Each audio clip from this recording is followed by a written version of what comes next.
Hello friends, পুতুলের ব্লগে সবাইকে স্বাগত। চলে এলাম একটা নতুন রেসিপি নিয়ে তোমাদের সামনে। রেসিপিটা হলো কাঁকড়ার ঝালের রেসিপি। তো চলো ফ্রেন্ডস, তোমাদেরকে দেখাচ্ছি কিভাবে কাঁকড়ার ঝাল আমি রান্না করি। কাঁকড়া রান্না করার জন্য আমি কিছু আলু নিয়ে নিয়েছিলাম। আমি যে কোনো রান্না করতে গেলে আলুগুলো আগে সেদ্ধ করে নিলে আমার রান্নাটা করার ভীষণ সুবিধে হয়। তাই কড়াইতে গরম হয়ে গেছে, আমি তেল দিয়ে দিয়েছি।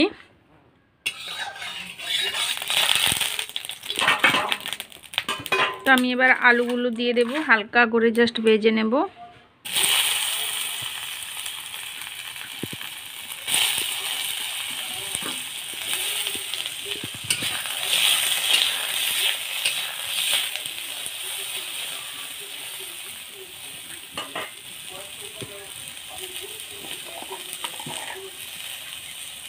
এর মধ্যে আমি হালকা হলুদ দিয়ে দিলাম।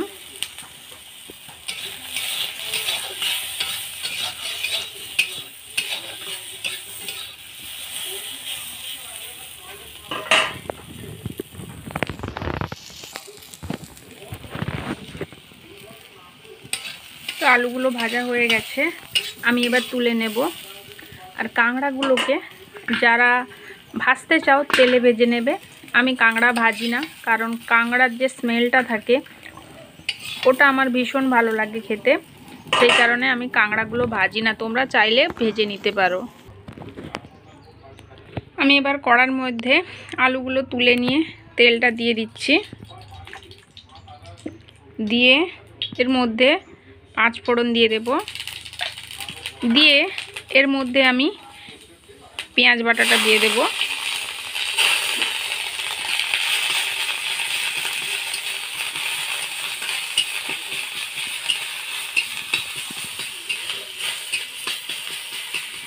এর মধ্যে আমি হলুদ আর লঙ্কাটা দিয়ে দেব। এর মধ্যে আমি হলুদ দিয়ে দিলাম। এর মধ্যে আমি 1 চামচ লঙ্কা দিয়ে দিলাম। আমি আরও একটু দিয়ে দেব, কারণ কাঁকড়ার ঝালে ঝাল ঝাল খেতে ভীষণ ভালো লাগে। আমার তো ভীষণই ভালো লাগে। তোমাদের যদি ভালো লাগে অবশ্যই তোমরা ঝাল দিয়ে খাবে। আর যাদের ঝাল খুব খেতে ইচ্ছে করে না, তারা কম ঝাল দিয়ে খাবে। তো এর মধ্যে আমি এবার একটু জল অ্যাড করব। এই কাঁকড়াগুলো আমাদের পুকুরেই থাকে, আমরা ধরে খাই। আমার তো ভীষণই ফেভারিট কাঁকড়াগুলো। এই কাঁকড়া দিয়ে আর একটা রেসিপি আছে, আরও 2টো রেসিপি আছে তোমাদের। অবশ্যই আমি এর পরের দিন যদি ধরি অবশ্যই তোমাদের দেখাবো। একটা পুঁই শাক দিয়ে রায়তা হয়, আর একটা হলো টক হয়। তো তোমাদের এরপরে আমি পুঁই শাকের রায়তাটা অবশ্যই দেখাবো। তো আমার মশলা কষানো দেখছো হয়ে গেছে, তেল ছেড়ে গেছে। তো এবার আমি আলুগুলো দিয়ে দেব।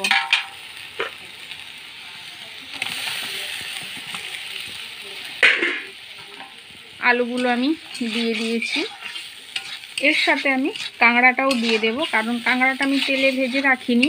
সেই কারণে কাঁকড়াটা প্রথম থেকে না দিলে ভালো লাগবে না, সেই কারণে আমি কাঁকড়াটা দিয়ে দিচ্ছি। আর তোমাদের যদি অনেকে কাঁকড়ার স্মেলটা ভালো লাগে না, তাই তারা আগে থেকে তেলে ভেজে নেয়। তোমরা যদি চাও অবশ্যই ভেজে নিতে পারো। আমি কাঁকড়াগুলো দিয়ে দিলাম। দিয়ে জাস্ট 5 মিনিট মতো ভালো করে কষাতে হবে, কারণ কাঁকড়াগুলো জাস্ট দিয়েছি, সেই কারণে একটু না কষালে ভালো লাগবে না।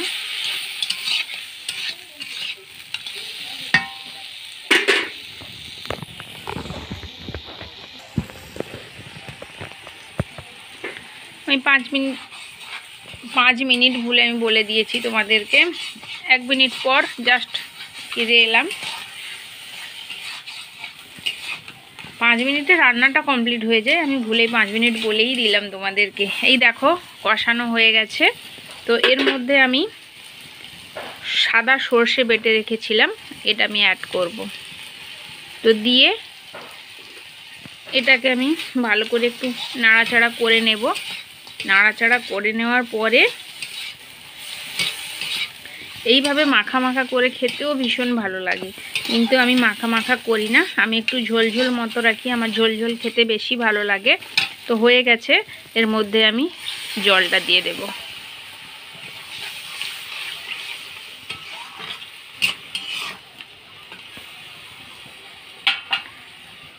আরও একটু জল লাগবে, তো জলটা আমি দিয়ে দিচ্ছি। কাঁকড়াগুলো সেদ্ধ হতে তো সময় লাগবে, আলুগুলো তো আমার সেদ্ধ হয়েই আছে, সেই কারণে আমি কাঁকড়াগুলো সেদ্ধ করার জন্য জাস্ট কিছুটা জল দিয়ে দিলাম। এরপর আমি ঢাকা দিয়ে দেব। আমি জাস্ট 4 মিনিট পর আবার ফিরি। আমার লবণটা দেয়া হয়নি, মনেই নেই লবণের কথা, যা স্বাদ মতো লবণটা দিয়ে দিলাম।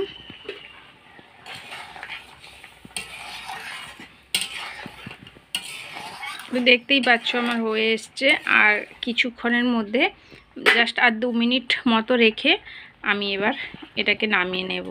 যারা, আমি তো ঝোল ঝোল খেতেই ভালোবাসি, ঝোল ঝোল রাখবো। যারা একদম ঝোল ঝোল খেতে ভালোবাসো না, একদম মাখা মাখা করবে, তো ভীষণ টেস্টি হবে। তো এই দেখো আমার জাস্ট হয়ে গেছে রান্নাটা, একদম মানে খুব ঝোল ঝোল রাখিনি, জাস্ট গায়ে গায়ে একদম করে নিয়েছি। তোমরা চাইলে এর থেকে শুকনো করে নিতে পারো, ভালো লাগবে। আমি এটা এবার নামিয়ে নেব। এই দেখো আমি নামিয়ে নিয়েছি, কত সুন্দর কালার হয়েছে এবং খেতেও ভীষণ টেস্টি লাগে। মানে আমি খাই যেটা সেটাই বললাম। তো আমি অবশ্যই চেখে দেখেছি লবণ টবণ হয়েছে কিনা, তো অবশ্যই টেস্টি হয়েছে। তোমরা অবশ্যই এইভাবে রান্না করে দেখো, অবশ্যই তোমাদের খেতে ভীষণ ভালো লাগবে। তো যারা এখন নতুন ভিডিওটা দেখছো, এখনও চ্যানেলটিকে সাবস্ক্রাইব করোনি, অবশ্যই তারা চ্যানেলটিকে সাবস্ক্রাইব করে নাও। আর যারা সাবস্ক্রাইব করে রেখেছো তারা অবশ্যই ভিডিওটা দেখে অবশ্যই লাইক কমেন্ট করো, ভীষণ ভালো লাগে। তোমরা লাইক কমেন্ট করলে তো আমাদের ভিডিও করার মোটিভেটটা বাড়ে, তাই না? টাটা বাই বাই, সবাই ভালো থেকো, আবার পরের ভিডিওতে দেখা হচ্ছে।